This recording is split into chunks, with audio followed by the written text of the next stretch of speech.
Înregistrări pentru concursul Emanuel Elenescu 2023. Mă numesc Vlas Vasilisa, eleva clasei a 10-a Colegiului de Arte Nicolae Bodgros, municipiul Soroca.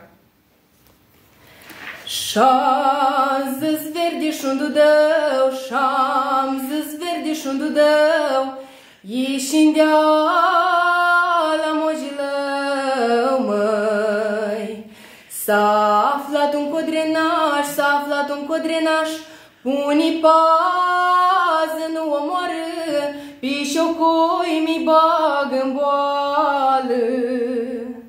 Frunzuliță de dudău s-a aflat la mogilău, de codreanu și-la rău, măi. Că se plimbă prin ponoare, prin potiș fără de soare, cu sarică boxănească și căciulă țurcănească, nimeni să nu mi-l cunoască.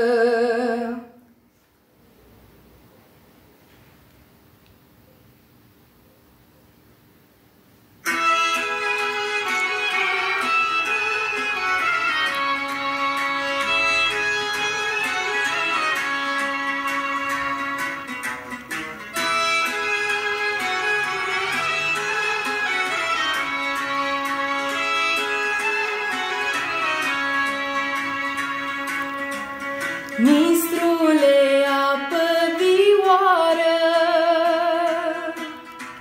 nistrule, apă vioară, face-te-a neagră cerneală, să te pun în călimoară, să scriu o carte poștală la măicuța mea din țară, să scriu o carte poștală la măicuța mea din țară.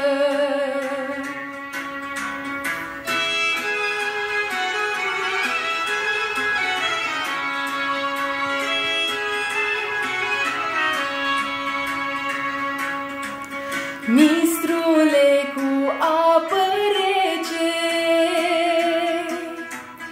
nistrule cu apă rece, m-am jurat că nu te-o trece, dar aseară te-am trecut pe două crenguți de nuc, dorul la mândra să duc. Pe două